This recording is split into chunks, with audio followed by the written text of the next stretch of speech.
ಶ್ರೀ ಗುರುಭ್ಯೋ ನಮಃ. ಹರಿ ಓಂ. ಆಧ್ಯಾತ್ಮ ಚಿಂತನದ ಎಲ್ಲ ವೀಕ್ಷಕರಿಗೆ ಸ್ವಾಗತ. ಶ್ರಾವಣ ಮಾಸದಲ್ಲಿ ವರಮಹಾಲಕ್ಷ್ಮಿ ಪೂಜೆ ಎಲ್ಲರೂ ಮಾಡ್ತೀರಿ. ಈ ಸಲ ಏನಾಗ್ಬಿಟ್ಟಿದೆ, ದೊಡ್ಡ ಗೊಂದಲ ಆಗ್ಬಿಟ್ಟಿದೆ. ಕೆಲವು ಪಂಚಾಂಗದಲ್ಲಿ ನೋಡಿದರೆ 21ನೇ ತಾರೀಕು ಮಾಡಿ ಅಂತ ಹೇಳ್ತಾರೆ. ಕೆಲವು ಪಂಚಾಂಗ ಗಮನಿಸಿದ್ರೆ 28ನೇ ತಾರೀಕು ವರಮಹಾಲಕ್ಷ್ಮಿ ಪೂಜೆ ಅಂತ. ಮಹಾಲಕ್ಷ್ಮಿ ಪೂಜೆ ಮಾಡಲೇಬೇಕು ಅಂದರೆ ಸರಿಯಾದ ಡೇಟಲ್ಲಿ ಮಾಡಬೇಕಲ್ಲ. ಯಾಕೆಂದರೆ ದೊಡ್ಡ ಹಬ್ಬ ಇದು ನಮಗೆ. ಈ ಹಬ್ಬವನ್ನು ಸರಿಯಾಗಿ ಮಾಡಿದರೆ ನಿಮಗೆ ಎಲ್ಲ ಸಿಗುತ್ತೆ ಫಲ. ಸಂಪತ್ತಾಗ್ಬೋದು, ಪುತ್ರ ಪೌತ್ರ, ಏನೇನು ಫಲ ಎಲ್ಲ ಸಿಗುತ್ತೆ. ಅಂಥದ್ದಲ್ಲಿ ತಿಳ್ಕೊಂಡು ಎಚ್ಚರದಿಂದ ನಾವು ಮಾಡಬೇಕು ಯಾವತ್ತು ಅಂತ. ಹಾಗಾದರೆ ನಿಜವಾಗಿ ನಾವು 21 ಮಾಡಬೇಕಾ 28 ಮಾಡಬೇಕಾ ವಿಮರ್ಶೆ ಮಾಡಬೇಕು ನಾವು. ಅದಕ್ಕೆ ಈ ಥರ ಸಂಶಯ ಬಂದಾಗ ಏನು ವಿಮರ್ಶೆ ಮಾಡಬೇಕು? ಈ ವರಮಹಾಲಕ್ಷ್ಮಿ ಬಗ್ಗೆ ಎಲ್ಲಿ ಹೇಳಿದ್ದಾರೆ, ಯಾವ ಪುರಾಣದಲ್ಲಿ ಹೇಳಿದ್ದಾರೆ, ಅಲ್ಲೇನಾರು ರೀತಿಯ ವಿಷಯ ಅದೆಲ್ಲ ಹುಡುಕಬೇಕು. ಹಾಗೆ ನೋಡಿದಾಗ ಭವಿಷ್ಯೋತ್ತರ ಪುರಾಣ ತೆಗೆದ್ರೆ ಅಲ್ಲಿ ಪಾರ್ವತಿ ದೇವಿ ಜೊತೆಗೆ ರುದ್ರದೇವರು ಮಾತಾಡ್ತಾರೆ. ರುದ್ರದೇವರೇನು ಹೇಳ್ತಾರೆ, ನೋಡು ನನಗೆ ವಿಶಿಷ್ಟವಾದ ವ್ರತ ಹೇಳ್ತೀನಿ ಕೇಳು ಅಂತ ಹೇಳಲಿಕ್ಕೆ ಶುರು ಮಾಡ್ತಾರೆ. ಶುರು ಮಾಡಿದಾಗ ಅವ್ರು ಹೇಳೋ ಮಾತು ಏನು, ಶ್ರಾವಣ ಮಾಸ ಶುಕ್ಲ ಪಕ್ಷ, ಅದು ಪೂರ್ಣಿಮೆಯ ಹತ್ತಿರ ಇರೋ ಶುಕ್ರವಾರದ ದಿವಸ ವ್ರತ ಮಾಡಬೇಕು, ಅಂದರೆ ವರಮಹಾಲಕ್ಷ್ಮಿ ಪೂಜೆ ಮಾಡಬೇಕು ಅಂತ. ಪೂರ್ಣಿಮೆ ಅಂದರೆ ಹುಣ್ಣಿಮೆ ಅಂತ ಆಯಿತು. ಹುಣ್ಣಿಮೆಯ ಹತ್ತಿರದ ಶುಕ್ರವಾರ ಅಂದೇನಾಯಿತು, ಹುಣ್ಣಿಮೆ ಹಿಂದಿನ ಶುಕ್ರವಾರ ಅಂತ ಆಯಿತು. ಯಾವಾಗಲೂ ಇದು ಸಾಮಾನ್ಯವಾಗಿ ಯಾವಾಗ ಬರ್ತಾಯಿತ್ತು, ಶ್ರಾವಣ ಮಾಸದಲ್ಲಿ 2ನೇ ಶುಕ್ರವಾರ ಬರ್ತಾಯಿತ್ತು. ಯಾಕೆ 4 ಶುಕ್ರವಾರ ತಗೊಂಡ್ರೆ ಶ್ರಾವಣ ಮಾಸದಲ್ಲಿ ಪೂರ್ಣಿಮೆ ಅಂತ ಬಂದಾಗ ಅದ್ರ ಹಿಂದಿನೊಂದು 2ನೇ ಶುಕ್ರವಾರಕ್ಕೆ ಬರ್ತಾಯಿತ್ತು. ಆದರೆ ಈ ಸಲ ಏನಾಯಿತು, 3ನೇ ಶುಕ್ರವಾರ ಮಾಡಬೇಕು ಪೂಜೆ ಅಂತ ಆಯ್ತು ಈ ಸಲ. ಯಾಕೆ ಪಂಚಾಂಗದಲ್ಲಿ ಹಾಕ್ಕೊಟ್ಟಿದ್ದಾರೆ. ಯಾಕೆ ಪೂರ್ಣಿಮೆಯ ಹತ್ತಿರದ ಶುಕ್ರವಾರನ ಇದು? ಇಲ್ಲ, ಪೂರ್ಣಿಮೆ ದಿವಸನೇ ಇರೋ ಶುಕ್ರವಾರ ಇದು. ಹಾಗಾದರೆ ಸಂಶಯ ಶುರುವಾಯಿತು. ಯಾಕೆ ರುದ್ರದೇವರು ಹೇಳಿದ್ದೇನು, ಪೂರ್ಣಿಮೆಯ ಹತ್ತಿರ ಇರೋ ಶುಕ್ರವಾರ ಮಾಡಬೇಕು ಅಂತ. ಇದು ಪೂರ್ಣಿಮೆಯ ಹತ್ತಿರ ಇರೋ ಶುಕ್ರವಾರ ಅಲ್ಲ, ಪೂರ್ಣಿಮೆ ದಿವಸನೇ ಇರೋ ಶುಕ್ರವಾರ. ಹಾಗಾದರೆ ಯಾವತ್ತು ಪೂಜೆ ಮಾಡಬೇಕು? 3ನೇ ಶುಕ್ರವಾರ ಅಲ್ಲ ತಾನೆ, 2ನೇ ಶುಕ್ರವಾರ ತಾನೇ ಮಾಡಬೇಕು. ಹಾಗಾದ್ರೆ 21ನೇ ತಾರೀಕು ಸರಿ, 28ನೇ ತಾರೀಕು ಹೇಗೆ ಸರಿ ಅಂತ ಗೊಂದಲ ಮೂಡ್ಬೋದು ನಿಮಗೆ.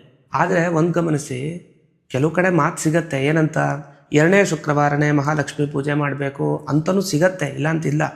ಆದರೆ ಅದ್ರ ಮುಂದೆ ಒಂದು ಮಾತು ಹೇಳಿದ್ದಾರೆ, ಯಾವಾಗ ಪೂರ್ಣಿಮೆ ದಿವಸನೇ ನಿಮಗೆ ಶುಕ್ರವಾರ ಸಿಗುತ್ತೋ ಆವಾಗಲೇ ಮಾಡಬೇಕು ಅಂತ ಹೇಳಿದ್ದಾರೆ. ಅಂದರೆ ಜನರಲ್ಲಾಗಿ ಒಂದು ಮಾತು ಹೇಳಿರ್ತಾರೆ, 2ನೇ ಶುಕ್ರವಾರ ಮಾಡಿ ಮಹಾಲಕ್ಷ್ಮಿ ಪೂಜೆ. ಆದರೆ ಪೂರ್ಣಿಮೆ ದಿವಸ ಶುಕ್ರವಾರ ಬಂದರೆ ವಿಶೇಷವಾಗಿ ಅವತ್ತೇ ಮಾಡಿ ಅಂತಲೂ ಮಾತಿದೆ ಮುಂದೆ. ಅದನ್ನು ಗಮನಿಸಲಿಲ್ಲ ನಾವು.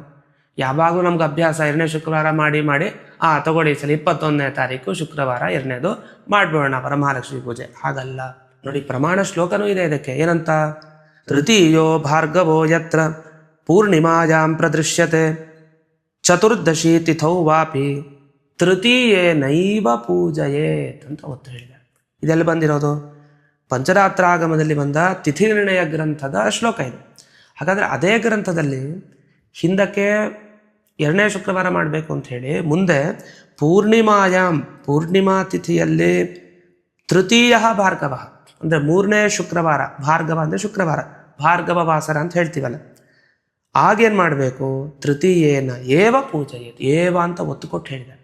ಆಗ 3ನೇ ಶುಕ್ರವಾರದಿಂದಲೇ ಅಲ್ಲಿ ಪೂಜೆ ಅನ್ನೋದು ಆಗಬೇಕು ವರಮಹಾಲಕ್ಷ್ಮಿಗೆ ಅಂತ. ಇನ್ನೊಂದು ವಿಷಯ ನಿಮ್ಗೆ ಅನ್ನಿಸ್ಬೋದು, ಈಗ 21, 28 ನೇರವಾಗಿ ಹೇಳ್ಬಿಡ್ಬೋದಲ್ಲ, 28ನೇ ತಾರೀಕು ಮಾಡಿ ವರಮಹಾಲಕ್ಷ್ಮಿ ಪೂಜೆನ, ಅವತ್ತೇ ವ್ರತಾಚರಣೆ ಅಂತ ಹಲವರಿಗೆ ಅನ್ನಿಸ್ಬೋದು. ಆದರೆ ನೋಡಿ, ನಿಮಗೆ ಸಂಶಯ ಬರೋದು ಸಹಜ. ಕೆಲವರು ಹಿಂಗೆ ಹೇಳ್ತಾರೆ, ಕೆಲವರು ಹೀಗೆ ಹೇಳ್ತಾರೆ. ನಾವು ಯಾವುದನ್ನು ಮಾಡಬೇಕು ಅಂತ ಗೊಂದಲ ಆಗುತ್ತೆ.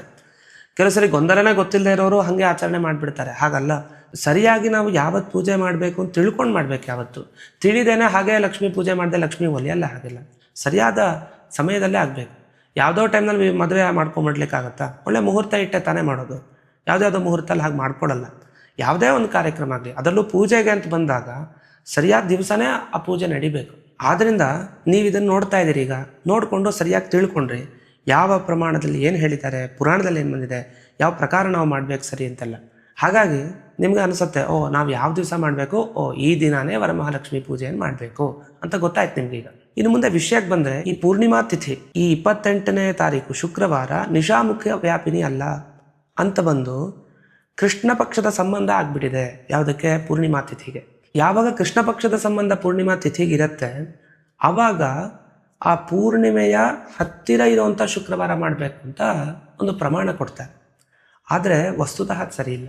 ಯಾಕೆ ಅಂತಂದರೆ ಈ ವ್ರತಾನುಷ್ಠಾನ ಅಂತ ಬಂದಾಗ ವಾರ ನೋಡಿಕೊಂಡು ನಾವು ಪ್ರಮುಖವಾಗಿ ಮಾಡೋದು. ಅದರಲ್ಲಿ ತಿಥಿಯನ್ನು ನೋಡಿಕೊಂಡು ಪೂರ್ಣವಾಗಿದೆಯಾ ಇಲ್ವಾ ಅನ್ನೋ ವಿಚಾರಕ್ಕೆ ಇಲ್ಲಿ ಅವಕಾಶ ಇಲ್ಲ. ಜೊತೆಗೆ ಸ್ಪಷ್ಟವಾಗಿ ಮಾತೇನಿದೆ, ಪೂರ್ಣಿಮೆಯ ದಿವಸ ಶುಕ್ರವಾರ ಇತ್ತು ಅಂತಾದರೆ ಸಾಕು. ಅದು ಪೂರ್ಣ ಹೌದೋ ಅಲ್ವೋ ಆ ತಿಥಿಯ ಬಗ್ಗೆ ಪ್ರಾಧಾನ್ಯ ಇಲ್ಲ. ಆದ್ದರಿಂದ ಶುಕ್ರವಾರ ಏನಿದೆ, ಪೂರ್ಣಿಮೆಯ ದಿವಸನೇ ಶುಕ್ರವಾರ ಇದ್ದಾಗ ಅವತ್ತೇ ಮಾಡಬೇಕು ಅಂತ ಸ್ಪಷ್ಟವಾಗಿದ್ದಾಗ ಆ 3ನೇ ಶುಕ್ರವಾರ ಮಾಡೋದೇ ಉಚಿತ. ನಮ್ಮ ತಲೆಯಲ್ಲಿ ನಮ್ಗೆ ಅಭ್ಯಾಸ ಆಗಿ 2ನೇ ಶುಕ್ರವಾರ ಜಾಸ್ತಿ ಸಲ ಮಾಡಿ 2ನೇ ಶುಕ್ರವಾರನೇ ಅಂತ ತಲೆಗೆ ಬಂದಿದೆ. ಅದು ವಸ್ತುತಃ ಹಾಗಲ್ಲ. ಆದ್ದರಿಂದ ಈ ಸಲ ನೀವು 28ನೇ ತಾರೀಕಿನಂದೇ ವರಮಹಾಲಕ್ಷ್ಮಿ ವ್ರತವನ್ನು, ವರಮಹಾಲಕ್ಷ್ಮಿ ಪೂಜೆಯನ್ನು ಆಚರಿಸಬೇಕು ಅನ್ನೋದು ಸ್ಪಷ್ಟ. ಇನ್ನು ವರಮಹಾಲಕ್ಷ್ಮಿ ಆಚರಣೆ ಯಾವತ್ತು ಮಾಡಬೇಕು ನಮಗೆ ಗೊತ್ತಾಯಿತು.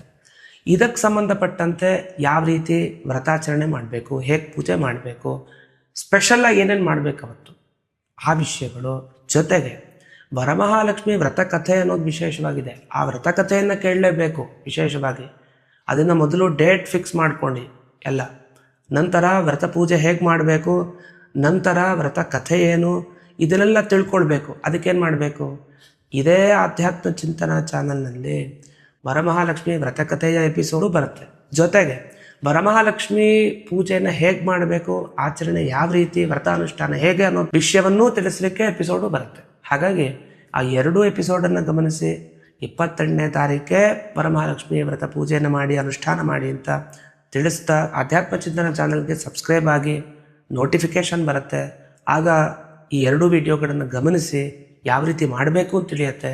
ಮುಖ್ಯವಾಗಿ ನಾನೇನು ಹೇಳೋದು ಅಂದರೆ, ಈ ಸಲ ವರಮಹಾಲಕ್ಷ್ಮಿ ವ್ರತ ಅನುಷ್ಠಾನವನ್ನು, ವರಮಹಾಲಕ್ಷ್ಮಿ ಪೂಜೆಯನ್ನು ನೀವು ಯಾವ ದಿವಸ ಮಾಡ್ತೀರಿ ಅಂತಂದರೆ 28ನೇ ತಾರೀಕಿನಂದು ಮಾಡ್ತೀರಿ ಅಂತ. ಇದು ಮುಖ್ಯವಾಗಿ ನೀವು ಪಾಲಿಸಬೇಕಾಗಿದ್ದು. ಹರೇ ನಮಃ. ಶ್ರೀ ಕೃಷ್ಣಾರ್ಪಣಮಸ್ತು.